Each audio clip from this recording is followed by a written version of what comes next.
Kalau ditanya olah kanuragan, dasar istidlal dalilnya, firmannya udah tahu. Udah, sekarang ke hadis. Hadis ya. Rasulullah dalam hadisnya bersabda dari Abu Hurairah radhiyallahu anhu, beliau berkata, mukmin yang kuat lebih baik dan lebih dicintai Allah daripada mukmin yang lemah. Hadis ini sahih. Betul? Bapak pengen lemah atau pengen kuat? Pengen kuat. Setuju ya? Nah, itu dua. Yang namanya teknik bela diri menggunakan senjata, Anung tanya, secara syariat Islam dibolehkan atau enggak? Interaksi. Dibolehkan dalam rangka persiapan kalau ada musuh, jihad. Diharamkan kalau tidak ada musuh, ada kita. Jadi dalam rangka persiapan jadi ibadah. Jadi bapak-bapak kalau ahli pedang, ahli memanah, ya niatkan jadi ibadah, persiapan. Sungguh maka itu jadi ibadah. Tapi kalau petang tanggung tenteng main tebas ke sini jadi haram. Setuju? Setuju. Itu niatnya. Maka pertanyaannya, belajar golok petok haram atau halal?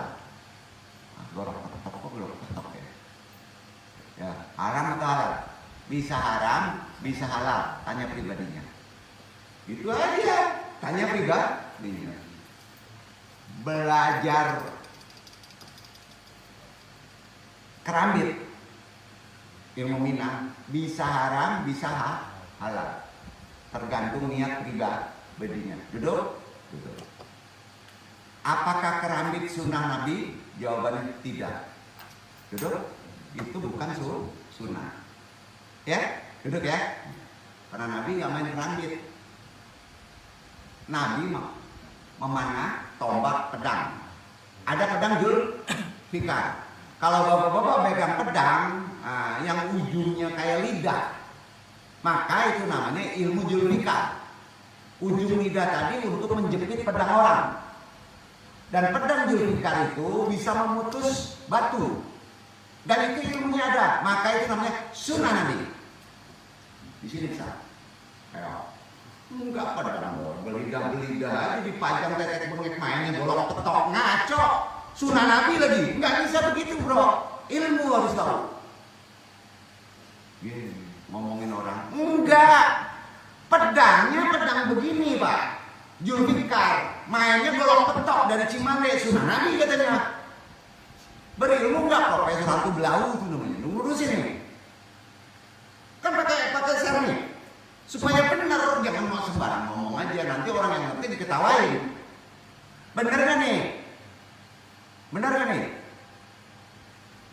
Pedang Zulfikar sunnah Nabi, golok petok. Sunnah siapa pak? Sunnah itu pakaian santan. Nggak bisa sunnah Nabi lah. Jangan main jual-jual aja, berarti dia dagang ya. Kayak gitu. Yang Anda sampaikan benar atau enggak? Mau daya sunnah Nabi, ngaco. Mau daya ada sunnah Nabi. Ilmu sifat penyerangan daripada hewan.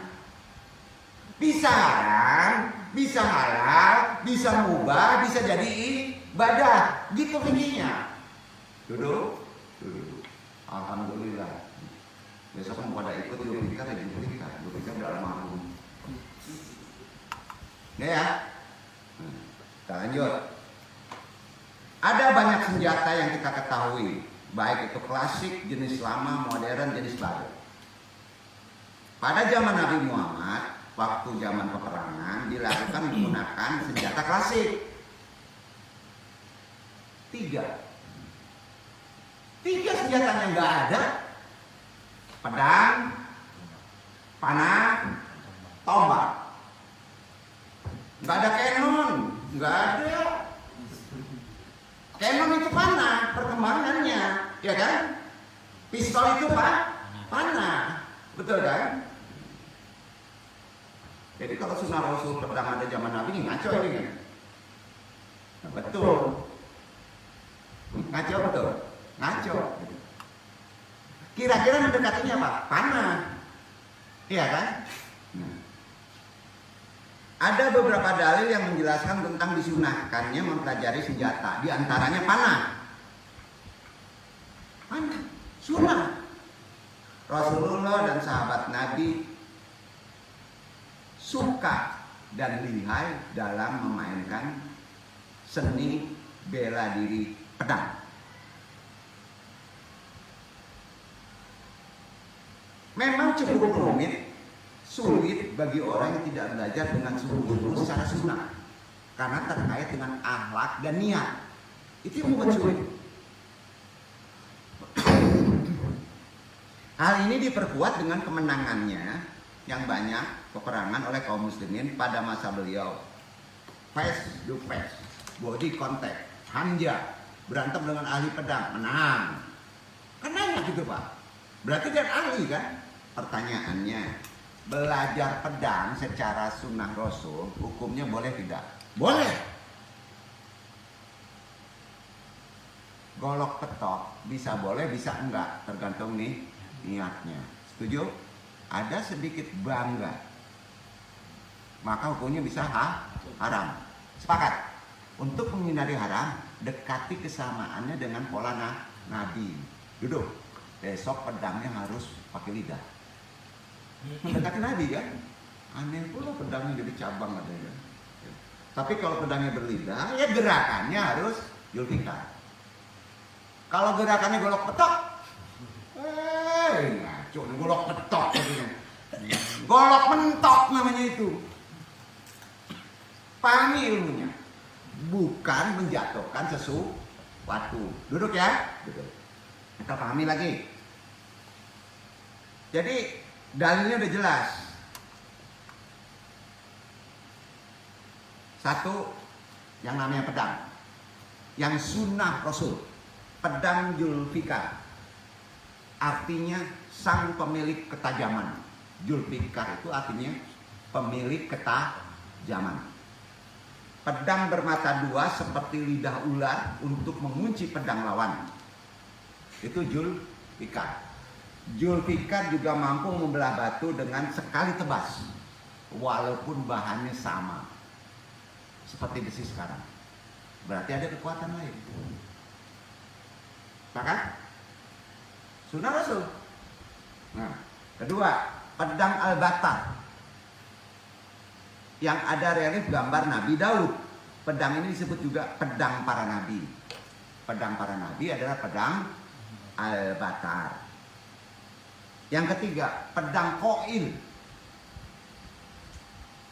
Pada pegangannya terdapat tulisan Arab yang artinya ini adalah pedang mulia dari rumah Nabi Muhammad, Rasul Allah.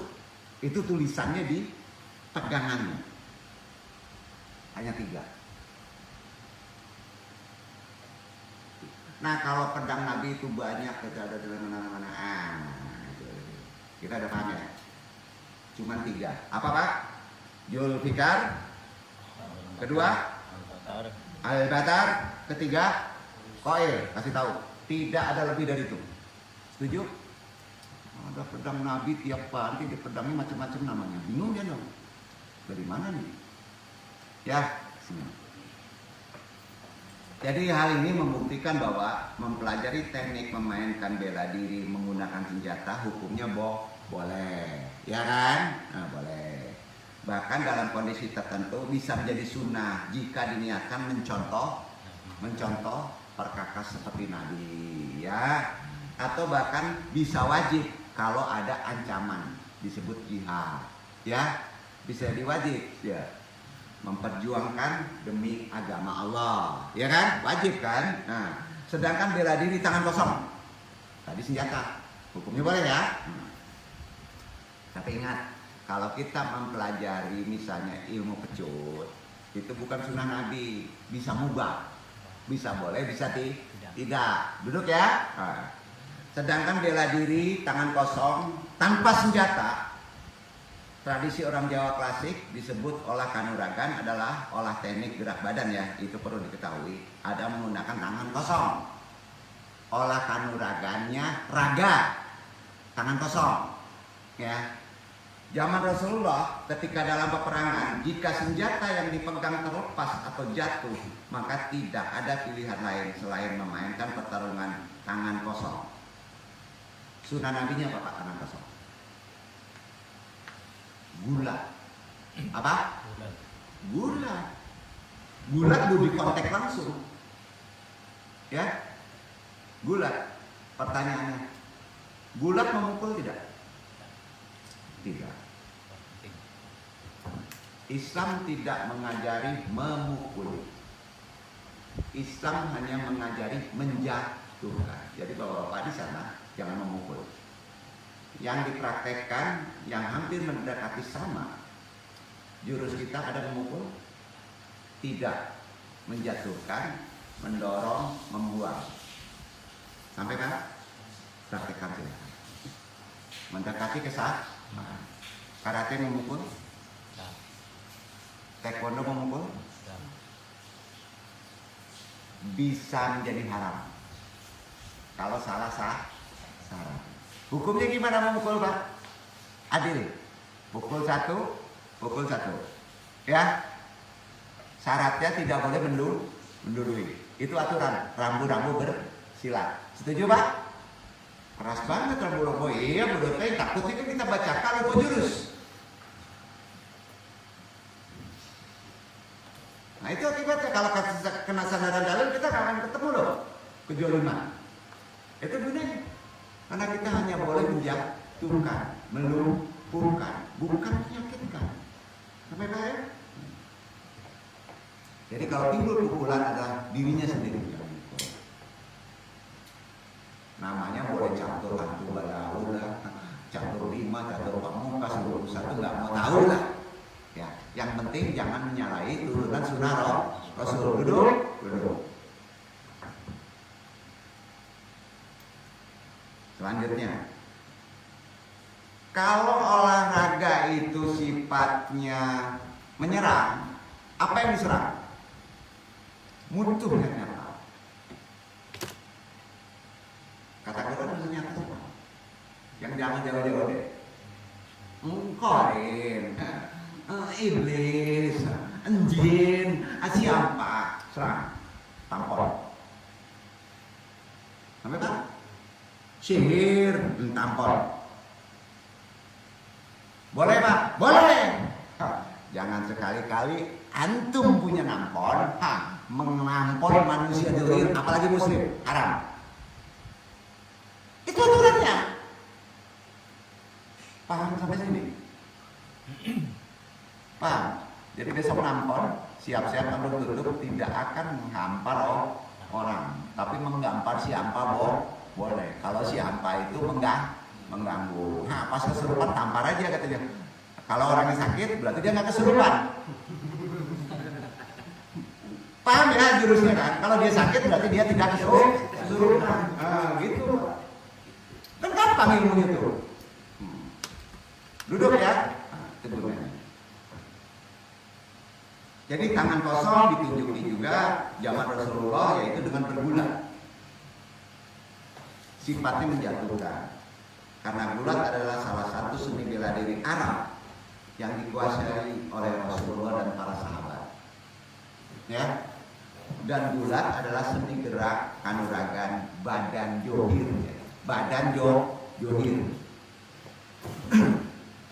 Untuk menjatuhkan lawan, mengunci gerakan badan. Mengunci, sifat gulat menjatuhkan dan mengunci. Ada body contact mukul? Ya. Dalam teknik tertentu gulat juga bisa menjadi hal-hal yang sangat berbahaya kan? Nah, sangat membahayakan kalau dia terkait dengan alam yang berbeda. Ini memerlukan mursid, ya, dalam gulat yang disebut menjatuhkan dan mengunci. Dua. Makanya pas kemarin kita sudah melakukan ramalan dengan zikir dan itu diriwayatkan karena ada guru dia terkunci bisa berjam-jam. Pegang aja gini Pak. Nggak boleh. Karena dia sedang berlawan dengan dirinya sendiri. Duduk, Pak. Duduk. Ya, mungkin habis itu. Ngopi dulu lah. Kira-kira gitu. Jadi kalau ada yang marah kita kunci aja, ya. Ada jurusnya, Pak. Bukan hadiran itu namanya kunci, Pak. Pas istri cerewet gini aja. 2 jam gininya. Ada, Pak. Islam ajarin. Mau, Pak, nganga terus.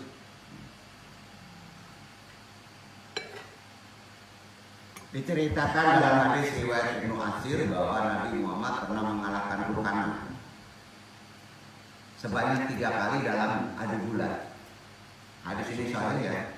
Rukana adalah nama seorang pegulat laki-laki dari suku Quraisy paling kuat dan terkenal di Arab. Yang menantang gulat saat itu badannya sangat kekar dan postur tubuhnya tinggi besar dibandingkan orang-orang Arab secara umum. Dan setelah Rukana kalah sampai 3 kali dalam pertarungan dengan Rasulullah, Rukana akhirnya dengan tulus hati menyatakan diri masuk Islam di hadapan Rasulullah. Nabi bilang mengalahkan orang 2 kali lipat lebih besar dan ahli gulat. Niat Nabi untuk mengislamkan. Duduk. Alhamdulillah di sini ada, walaupun belum Islam penuh, kita baru meyakini ke Islam aja. Ya, ikut ke sini dari Kanuragan, ingin mendalami Islam. Ada, Pak? Ada, sudah berpahala tuh, Pak. Ya. Jadi gimana, Pak? Tampon, belajar jurus, untuk orang bisa menguatkan keajaran Islam aja udah bagus. Apalagi kalau mu'alaf, jadi mu'alaf karena itu. Contoh nabinya. Setuju, Pak?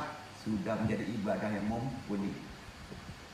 Hal ini membuktikan bahwa Nabi Muhammad pernah mempelajari teknik-teknik bela diri Arab. Setuju? Yang disebut gulat. Karena siapa saja yang mengharamkan olah kanuragan, olah pernapasan, silakan berhadapan dengan andong. Dasar dalilnya ada, hadisnya ada, Qurannya ada. Setuju, Pak? Dalil golok petok ada? Bukan sunnah Rasul ya.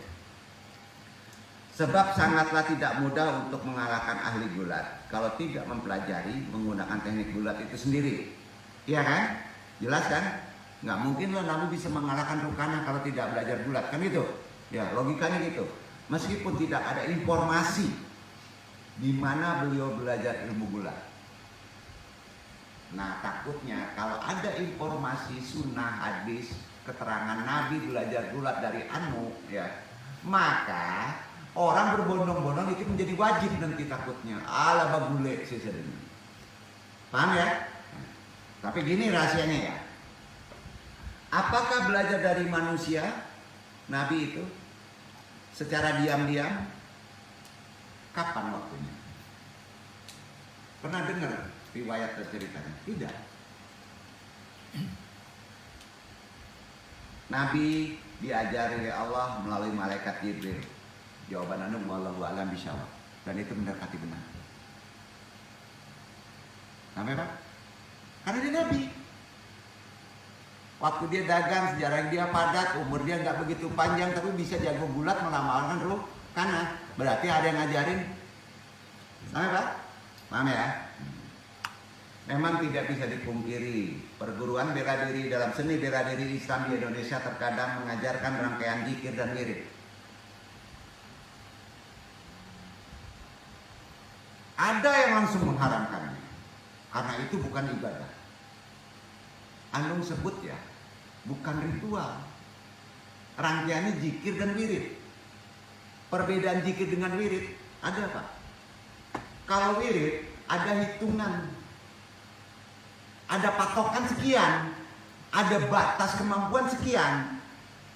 Kalau zikir kuncinya sama, semuanya harus ingat Allah. Jadi boleh Anda bersilat zikir dengan wirid. Makanya pas kita karena ada ingat Allah sebagai afdal harus taharah. Dasarnya gitu. Duduk, Pak. Anda harus jelasin kenapa ada wudhu, kenapa ada doa, kenapa ada wirid, kenapa ada zikir. Jangan langsung mengarahin dong. Betul kan? Kan dasarnya ada. Zikir artinya mengingat Allah tanpa jumlah hitungan kan? Kapan saja boleh zikir, tidak berwudu juga boleh zikir. Nah, banyak sekali perintah Allah dalam Al-Quran untuk perkara zikir. Di antaranya Ali Imran ayat 41 kan? Wazkur rabbaka katsiran wasyadibil asyisi wal ikra. Dan berzikirlah, sebut nama, ingatlah kepada Rabbmu sebanyak-banyaknya, bertasbihlah di waktu petang, pagi hari. Sore sampai pagi hari boleh. Betul kan? Itu dasarnya. Sedangkan namanya wirid, bacaan zikir yang dibaca dengan jumlah hitungan dosis yang telah ditentukan oleh si gurunya. Duduk nggak Pak? Misalnya dalam hadis, maukah aku tunjukkan kepada kalian sesuatu yang lebih baik dari apa yang kalian minta? Tanya Nabi Muhammad kepada anak-anaknya. Jika kalian berbaring di atas tempat tidur, maka ucapkanlah takbir Allahu Akbar 34 kali. Tahmid Alhamdulillah 33 kali. Tasbih Subhanallah 33 kali. Itu yang lebih baik bagi kalian daripada pembantu yang kalian minta, yang ngebantu untuk bisa begitu, termasuk jin. Lebih baik begitu. Jadi 34 Allahu Akbar, 33 Alhamdulillah, 33 Subhanallah. Ayat untuk aja. Hadis ini sahih. Begitu kata Nabi, Bukhari Muslim. Nah ini nggak dibahas, minta disembunyiin. Ya. Ukurannya begitu. Nah sekarang pertanyaannya, boleh nggak wanita belajar bela diri dan teknik-teknik mengalahkan musuh? Ada yang bisa jawab?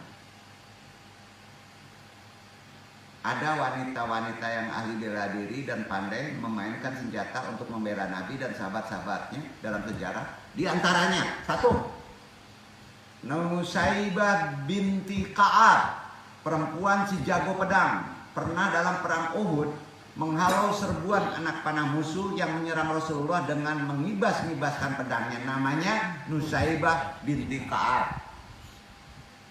Keren tuh, populer sejarahnya. Kedua, Kaulah binti Ajur, wanita yang mendapat julukan pedangnya Allah. Pedangnya Allah adalah Kaulah binti Ajur. Kalau pedangnya pada jihad laki-laki adalah Hamzah. Zaman Romawi atau zaman Imperium, kerajaan terbesar zaman-zaman Nabi, itu zaman Romawi kan, Imperium. Pada saat Islam menghadapi pasukan Romawi, pasukan kaum muslimin yang dipimpin oleh Khalid bin Walid tengah dalam keadaan terdesak, muncul pasukan bercadar dipimpin oleh Kaulah binti Ajur. Dengan cepat, hebatnya, tangguh datang untuk membantu kaum muslimin, dan akhirnya kaum muslimin terbantu dan mengalahkan pasukan Romawi. Sejarahnya populer. Perempuan, Kaulah binti Ajur. Ketiga, Nailah si cantik. Nailah, cerdas, pemberani. Beliau adalah istri Khalifah Presiden Utsman bin Affan. Namanya Nailah, yang sangat pandai memainkan pedang. Bukan orang Cina. Istri Utsman bin Affan. Namanya Nailah. Itu jagonya pedang. Sampai orang-orang Cina itu perempuan jago-jago pedang. Halus-halus Pak. Beliau pernah bertempur dengan orang-orang yang berniat membunuh dan menggulingkan kekuasaan pemerintahan Islam waktu masa Khalifah Utsman bin Affan. Jadi pada dasarnya bela diri hukumnya mubah. Pedang dikhususkan wanita sebetulnya. Laki-laki tombak dan bulat. Jadi Pak. Nah ini kalau ngikutin ajaran ini kemana-mana, ke pasaran perempuan bawa pedang, jadi bawa belur nih. Gitu Pak. Lebih banyak Pak wanita zaman Nabi. Karenanya Allah berfirman, Quran surat Al-Anfal ayat 60 tadi sudah dibaca. Wa'idu lahum mastatatum min kuatin wa min robatil khair turhibuna bihi aduwallahi persiapkanlah untuk menghadapi mereka. Segala kekuatan yang kamu sanggupi, dari kuda-kuda yang ditambat untuk berperang, yang dengan persiapan itu kamu menggentarkan musuh Allah dan musuh. Musuh Allah itu bukan jin setan. Musuh Allah orang musyrik. Musuhmu adalah korin. Sampai Pak? Jadi belajar silat untuk korin. Kalau nyerang, tampon untuk korin. Duduk Pak. Dudukin ini, dudukin. Jangan salah niat. Tampon untuk korin. Tunggu. Kanuragan, pamungkas, pernapasan bulat. Untuk manusia menjatuhkan. Yang paling hebat pada diri manusia adalah jaga marah. Orang yang marah bisa dijatuhkan dengan olah pernapasan, disebut olah kanuragan. Duduk. Itu. Jadi jangan dibalik. Pernapasan pakai korin pas sama jin. Ngaco, nggak mempan. Tampon. Duduk. Ya. Ini benar ini. Ini terbalik golok petok untuk jin. Kena coba. Golok petok kalau ada jihad. Ya, kalau ada jihad. Misalnya bangun masjid ditantang orang, nggak boleh. Ya udah, keluarin golok. Mentok nantinya kalau zaman sekarang ada hukum. Semua amal tergantung niatnya. Ketika latihan bela diri dilakukan dalam rangka menyiapkan diri untuk berjihad, membela kebenaran, insya Allah bernilai pahala. Namun jika sebatas hobi dan yang penting happy, jelas tidak ada sisi pahalanya. Boleh. Dan yang lebih penting, jangan sampai latihan bela diri mengantarkan kita, antum, kepada kemaksiatan. Bahaya.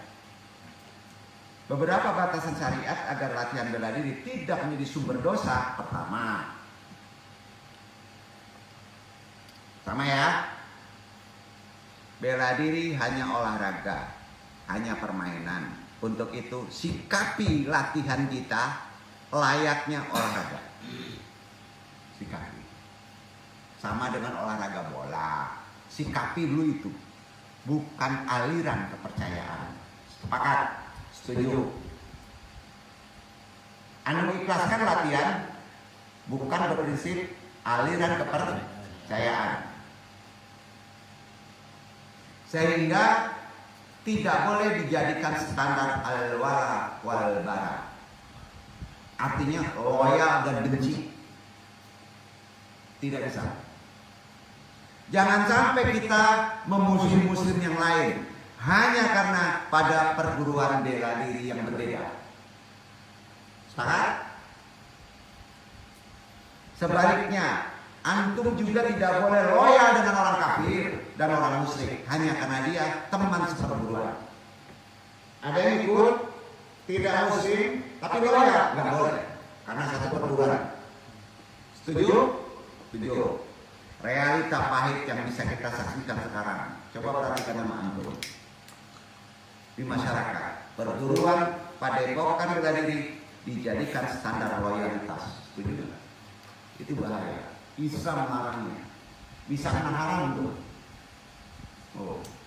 Kita tahu kan, sampai kapan perguruan keras sakti akan akur dengan perguruan setia hati teratai. Ini aku sebut aja. Karena mereka bercakap tadi, kalau pernah ingin. Nih, kita juga tidak tahu sampai kapan taekwondo menghentikan perang dingin dengan karateka. Masih ada. Jadi anu di sini ngaji itu umum nih. Kalau itu manusia keluar dari yang itu, bukan keras-kerasan, kan udah nggak benar. Ya, kok jadi begini standar al-wara dipakai? Nggak bisa.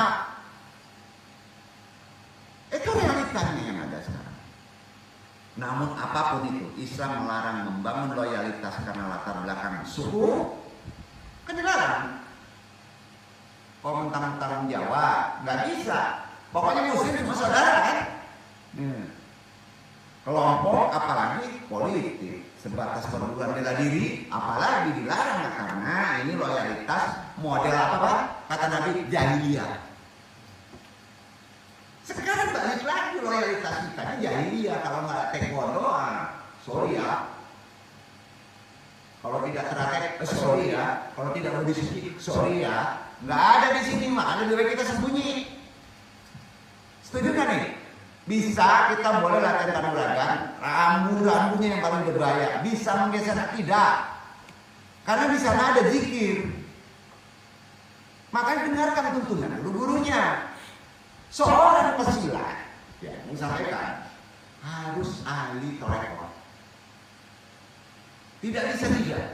Kalau tidak, bapak tergeser ke net. Sampai Pak. Itu intinya.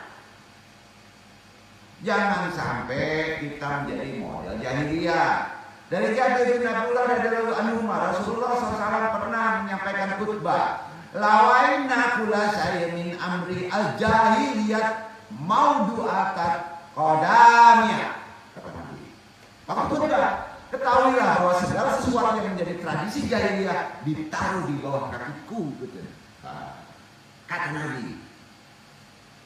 Jadi bawa-bawa latihan di sana. Kalau masih bermusuhan, taruh aja di kakinya, Pak. Tundukkan. Ngomong pula. Iya begitulah.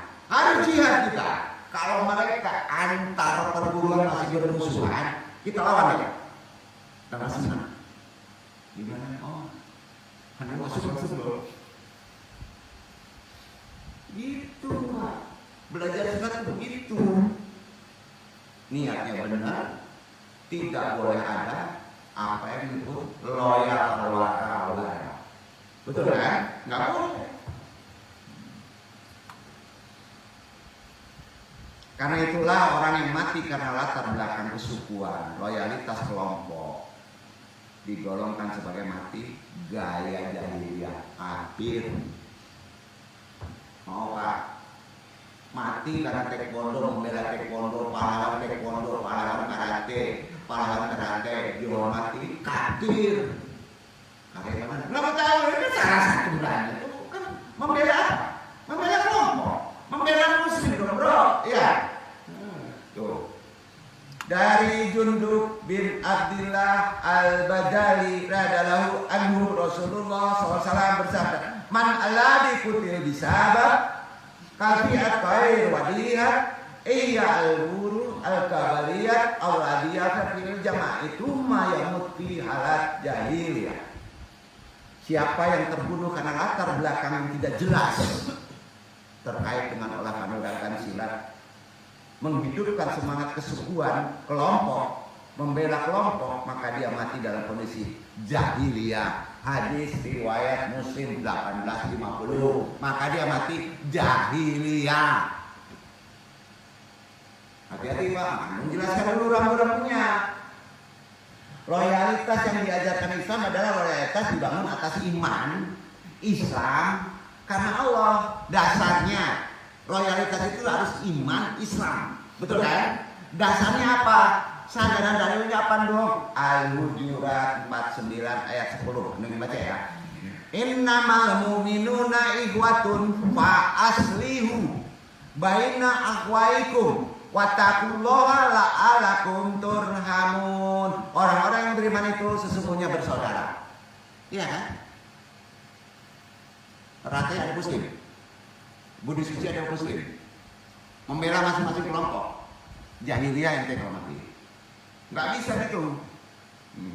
Orang-orang yang beriman itu sesungguhnya bersaudara. Sebab itu damaikan, perbaiki hubungan antara kedua saudaramu itu dan takutlah hanya kepada Allah supaya kamu dapat rahmat. Jadi jangan heran Pak. Kalau orang itu taklid kesukuan, taklid kelompok, tidak mendapat rahmat, jangan heran. Setuju? Kurang kan? Karena aja enggak. Enggak, karena banyak yang tidak menyadari.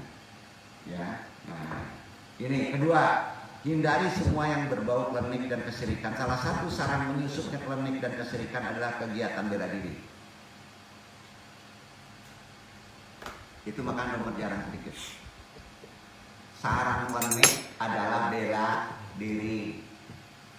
Awak ngaji dulu ya, karena di sini jauh ilmu silih dulu.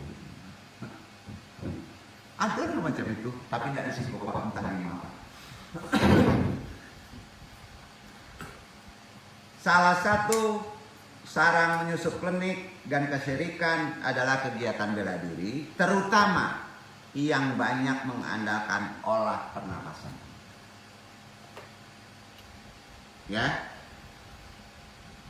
terlebih umumnya peserta bela diri mereka memiliki latar belakang ingin memiliki kekuatan dan kesaktian. Ya. Mungkin yang jadi pertanyaan, bagaimana cara mengenali latihan itu termasuk menggeser ke syariat Islam menjadi syirik? Secara umum, ulama memberikan kaidah. Kaidahnya gini, dalam bela diri terkait pernapasan, olah kanuragan, tenaga dalam sekalipun, mengambil sebab yang bukan sebab, itu kesyirikan. Mengambil sebab yang bukan sebab, itu kesyirikan. Paham ya? Ini ketika antum ingin mendapatkan sesuatu, namun cara untuk mewujudkannya sangat tidak logis, bertolak belakang dengan akal kita, nggak logis, itu masuk dalam kaidah kesyirikan. Kaget. Antum pengen belajar ini, gampang sekali baca, langsung bisa terbang ke atas langit. Logika kita taklid, maka itu termasuk kesyirikan. Sampai Pak? Berat nggak Pak? Berat nggak Pak? Antum bisa menjatuhkan orang itu harus standar kepalanya. Asbabnya setidak-tidaknya memahami kenapa dia bisa jatuh. Kalau ini nggak standar, termasuk kesyirikan. Paham? Paham? Ya. Nggak main haheho langsung turun ke lapangan aja ya, main betot aja ya. Kalau akal kita tidak terima, kabur aja dari perguruan itu Pak. Benar kan ini gitu? Ayo, berarti perlu ulama menjelaskannya. Kalau latihannya sebentar, ya kan? Yang susah kan malas capeknya karena nggak berilmu. Kalau berilmu dulu. Sekali lagi, dudukan. Mengambil sebab yang bukan sebab itu kesyirikan terkait asbab, akal. Masalah bela diri ada beberapa indikator untuk mengenali bahwa itu kesyirikan atau setidaknya sebaiknya Anda menghindari. Pokoknya gini aja deh. Yang penting kamu nanti bisa terbang. Hati-hati. Ada mainan kesyirikan. Kalau itu pun benar terjadi, ada mainan kesyirikan. Indikator gitu. Bapak-bapak nggak ngerti, tapi bapak-bapak bisa melakukannya. Maka ada indikator kesyirikan. Yang kerja bukan bapak-bapak. Sampai paham? Paham itu perlunya guru. Ya. Jadi bapak kalau belajar dikasih ilmu sakti, bapak bisa terbang, tapi bapak nggak ngerti kenapa bapak bisa terbang, terbang aja, wah keren. Maka itu ada kesyirikan. Duduk kan nih, paham ya? Kabur aja dari perguruan itu.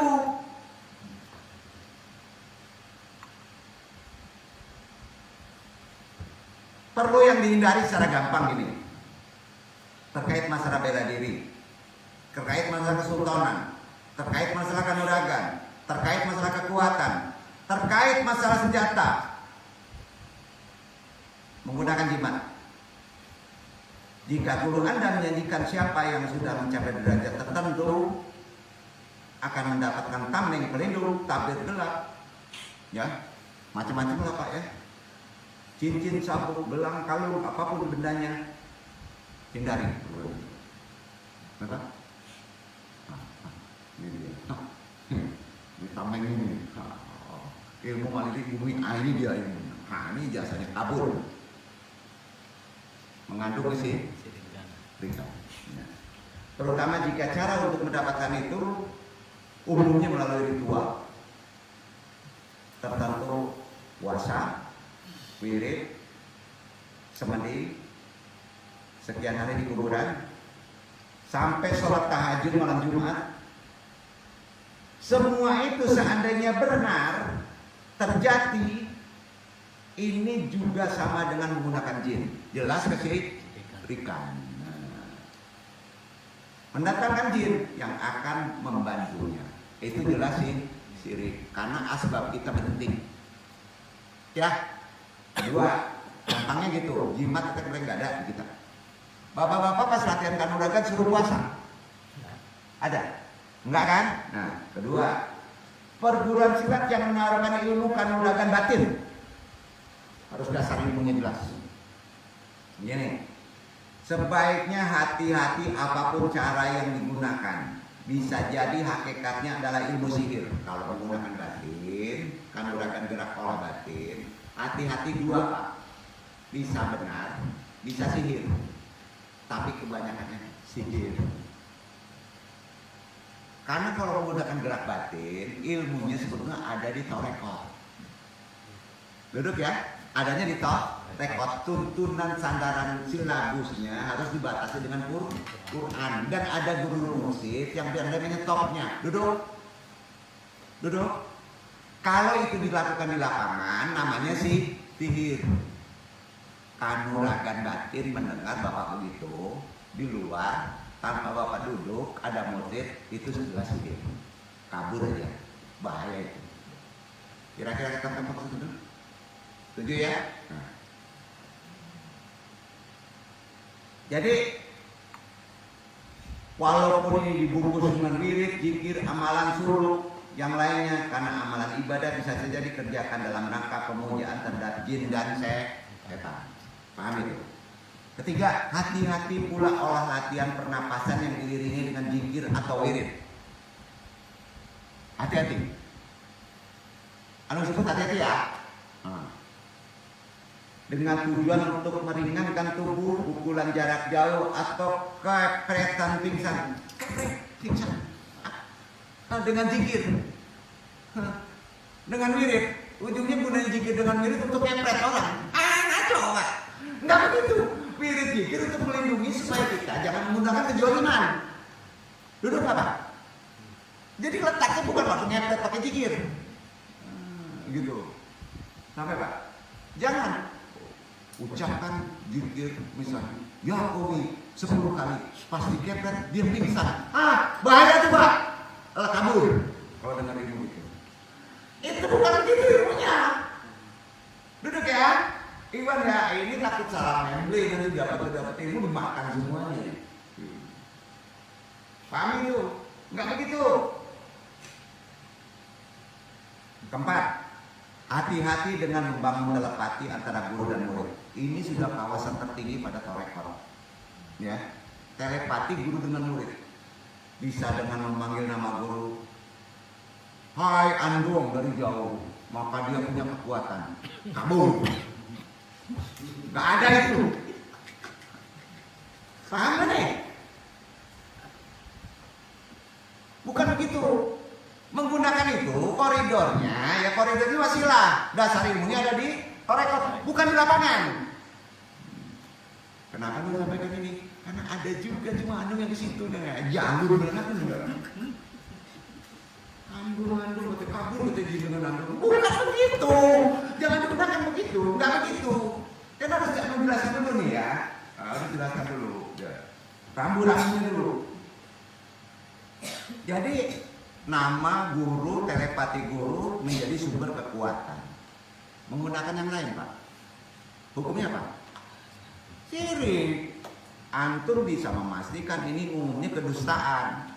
Di sinilah letak ilmunya. Dusta tuh. Seandainya ada, Korin masuk. Bukan Andung yang masuk, Korin yang masuk. Bingung kan dengan menjelasinya? Harus duduk. Bagusan dong menyampaikannya. Karena itu prinsip penting yang ada, yang kita mesti kedepankan, sikapi bela diri sebagai olahraga. Awalnya murni latihan fisik dulu. Murni. Ya, kemudian sebelum latihan fisik tetap ada doa, ada wirid, ya. Itu dulu yang paling perlu. Ya. seorang guru yang ahli baik dalam akidah, agama, ya perlu, sangat diperlukan dalam olah kanuragan. Tanpa mengerti ilmu-ilmu rohani, jangan berguru. Sama ya? Untuk olah kanuragan, olah napas, apalagi disebut tenaga dalam, sehingga bisa memisahkan, menjauhkan semua bentuk ibadah, suluk, amalan, ideologi dan seterusnya. Karena harus dijelaskan dulu. Ya. Kelima, ya. Keempat ya. Pernapasan udah. Keempat, hindari bentuk salam yang terlarang. Tahu? Ini aturan Nabi. Dengan membungkuk layaknya orang ruku. Jangan sekali-kali menggunakan gerakan yang disamakan dengan kewajiban sholat fardu. Sama Pak? Murni pakai itu. Jatuhin orang. Wah, nggak boleh. Ya, nggak boleh. Menghormati orang ruku, nggak boleh Pak. Taekwondo, karate itu dilarang oleh Nabi. Baik kepada guru maupun sesama lawan tanding. Ipsi aja disalahkan. Dari Anas bin Malik dari Anhumah, beliau menceritakan dan bersabda, "Qala rajul ya Rasulullah, ahadna yalqa sadiqa, aina hanitahu?" Qali, faqala Rasulullah sallallahu alaihi wasallam, "La," kata Nabi. Tidak. Ini artinya ya, Mbak, sedikit aja lah. Ada orang yang bertanya kepada Nabi, "Ya Rasulullah, jika kami bertemu teman, apakah boleh membungkuk?" Beliau menjawab, "Layadi, tidak boleh." Bapak-bapak jangan begini. Apapun juga, silat, ketemu teman, jangan. Sa'al maratan ukhra, hal yastati an yuhiyaha. Dia bertanya lagi, bolehkah dia menyalaminya? Tanya kedua kepada Nabi. Jawab Nabi, "Naim hu salami, idhan hiturid." Ya, dia salami jika dia mau. Tahu gini. Pas sudah latihan atau ketemu orang salami, kita duluin. Kalau dia mau, salami. Kalau nggak mau, tarik. Tidak berdosa. Ada orang yang nggak masalah kan? Nggak masalah. Tapi kita dulukan salami. Baik di silat maupun tidak. Ada silat kena gampar 2 kali disalami dia nggak mau, nggak apa-apa. Tapi yang nggak boleh ruku. Lah, kata Nabi. Praktekan ya. Praktekan itu. Dan itu sandaran sunnah. Sandaran hadis. Dan hadisnya sahih semuanya. Syekhul Imam mengatakan tafsir hadis ini, wa ama al-imnya terakhir lillahi ajidah. Membungkuk ketika memberi salam hukumnya terlarang. Ya. Sudah itu sebagaimana diriwayatkan Tirmizi dari Nabi SAW bahwa para sahabat bertanya, jika ada orang yang ketemu temannya saja, bolehkah ia membungkuk? Jawab Nabi, tidak boleh. Apa? Tidak boleh. Karena ruku dan sujud tidak boleh dilakukan kecuali untuk Allah. Setuju? Bapak ruku, bapak sujud hanya satu. Niatnya adalah kepada Allah. Duduk, itu tauhid. Nggak enak ya begini ya kalau kedengaran orang lain ya. Iya kan? Memang itu aturannya. Selanjutnya yang perlu disampaikan termasuk rambu, hindari memukul wajah. Hindari memukul wajah, terutama di tampon kalau dia berhadapan walaupun dengan makhluk yang tidak terlihat.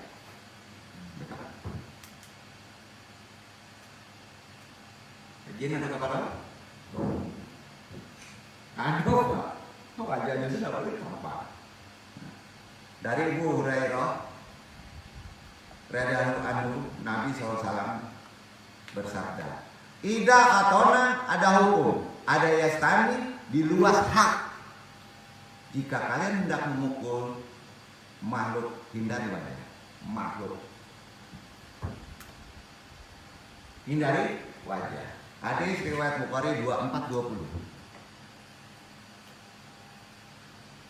Yang paling penting terkait olah kanuragan, silat, olah pernapasan, ilmu bela diri, apapun namanya itu,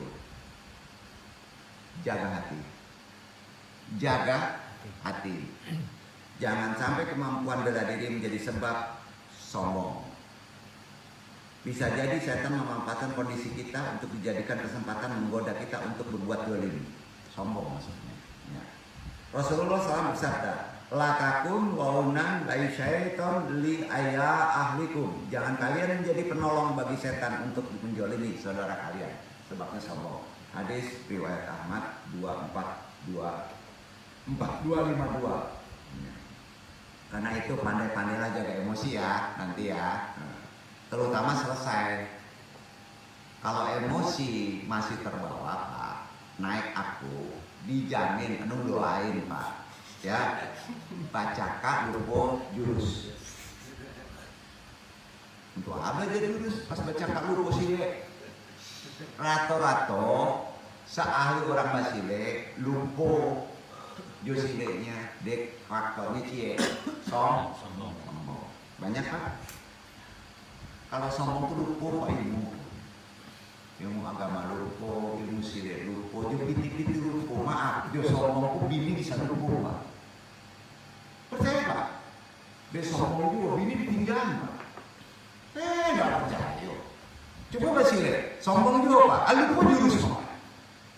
Betul Pak. Jadi orang yang ngaco lupa, jurus 1, jurus 2, kakidah, kasur, kakudah umumnya, ego Pak. Sombong itu menutup ilmu. Ya, itu yang paling penting untuk disampaikan. Jadi di sini bela diri, olah kanuragan, olah pernapasan, hakikatnya olahraga semuanya yang dianjurkan Rasulullah bisa antum coba untuk menjaga kekuatan dari yang paling dasar dan yang paling tidak berbahaya. Awali. Jadi nggak perlu di lapangan dulu. 1, kata Nabi, tadi udah disebut, kira-kira apa? Pertama, berjalan cepat. Para sahabat menyebutkan, jika baginda Rasulullah sangat suka berjalan begitu cepat, bahkan dijelaskan dalam sebuah hadis, jika cara berjalan Nabi seolah-olah berjalan di jalan menurun, dan para sahabat memerlukan usaha untuk susah payah untuk mengikuti langkah demi langkah baginda Rasulullah. Berikut ini bunyi hadisnya ya. Tiada satu pun kulihat lebih indah daripada Rasulullah seolah-olah mentari berada di wajahnya. Juga tiada seorang pun yang kulihat lebih cepat jalannya daripada Rasulullah SAW, seolah-olah bumi ini dilipat untuknya. Sungguh kami harus bersusah payah melakukan hal itu, sedangkan Rasulullah tidak mempedulikannya. Hadis riwayat Tirmidzi. Jadi Nabi itu tidak kelihatan cepatnya, tapi susah disusul. Jalanannya kayak turun deh. Nah gitu wiko sih sesama. Itu Pak Nabi. Yang kedua, berlari. Salah satu olahraga yang dianjurkan Rasulullah, terbilang praktis, murah, nggak ada yang mahal. Bahkan pada suatu ketika Rasulullah pernah menyetujui keinginan para sahabat untuk mengadakan lomba lari. Rasulullah justru ikut dalam perlombaan tersebut bersama sang istri yaitu Aisyah. Dari Aisyah mengatakan, hadis ini sahih, riwayat Ahmad, Abu Dawud. Rasulullah SAW bertanding denganku dan aku menang. Aisyah menang. Kemudian aku berhenti sehingga ketika badanku menjadi agak gemuk, Rasulullah bertanding lagi denganku dan ia menang. Ibu-ibu kalau lagaku pasti menang. Hadis riwayat Ahmad, Abu Dawud. Ya. Yang ketiga, berjalan cepat, berlari, memanah. mana? Di panah ini kaitannya Pak ya dengan pola pernapasan. Kan ada fokus, ada konsentrasi. Fokus dan konsentrasi terkait dengan pola pernapasan. Tarik, simpan, diam, prep, itu kan tuh. Makanya sampai itu sebabnya ada pengulangan lagi tahara. Ya, jenis ini orang sekarang sebutnya olahraga. Kenapa Rasulullah menganjurkannya? Merupakan membutuhkan di sana ada ketangkasan, konsentrasi, ketepatan sasaran. Oke Pak? Itu olah pernapasan.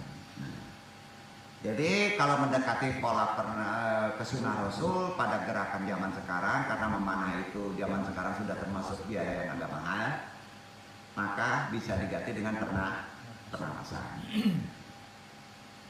Karena di sana Rasulullah memanah merupakan sebuah kekuatan yang membantu umat Islam dalam mencapai kemenangan pada perang. Pernapasan itu tinggi Pak. Bisa mencapai kemenangan. Ingat napas itu paling berbahaya untuk kita. Ya. Nah, di situ maka pola pernapasan ini harus betul diatur. 1, 2, 3 udah, 4 baru berkuda. Salah satu olahraga yang dianjurkan Rasulullah dan mungkin cukup populer bagi umat Islam adalah berkuda. Selain memiliki manfaat kesehatan fisik, di sini kelebihannya ada interaksi dengan makhluk lain, hewan. Apa? Hewan. Di sini bisa meningkatkan apa Pak? Insting. Dikatakan seperti hadiran. Apa namanya? Hadiran. Nah, namun takwiran kan membuka balang gitu. Si pekaro, si buayo, si harimau, si penampak itu. Ya. Betul kan? Jadi kalau kita benar aturan tidak menyalahi syariat. Hadiran itu ada karena kita kerja sifat hewani yang mesti dikontrol dengan pola pernapasan. Kita bangkitkan dengan penguncian. Ya, duduk Pak. Buka lagi ilmunya. Ya, insya Allah. Udah, gunanya berkuda itu. Ya. Karena disebutnya bukan naik kudanya Pak. Menurunkan makhluk lain yang bersifat insting. Ya ada di hewan. Manusia ada insting? Ada sifat hewani? Ada. Harus ditundukkan? Harus. Setuju ya? 4, 5. Berenang. Apa yang ditundukkan? Alam. Yang paling besar di atas dunia ini air. Memang? Setuju? Apa yang kita lakukan ini insya Allah nggak akan menggeser dari syariat. Betul dan hati. Pantai ya kita ya? Nanti sendiri yang terasa. Gitu. Terakhir baru yang disebut gulat Pak. Gulat banyak versi. Gulat tradisi Arab. Tradisi kita bisa aja silat. Ya, tapi apa? Tampon. Jadi ada 6 yang perlu disampaikan, yang perlu kita pahami. Jalan cepat, berlari, berenang, memanah, berkuda, gulat. Ini kebanyakannya bisa dibilang sangat praktis ya. Zaman sekarang masih gratis lebih, karena bisa dilakukan kapan saja dan di mana saja. Islam ajarannya begitu. Ya. Kecuali berkuda, karena zaman sekarang termasuk olahraga mahal, berbeda pada zaman Nabi. Sepakat? Wabillahi taufiq wal hidayah, mudah-mudahan bermanfaat. Assalamualaikum warahmatullahi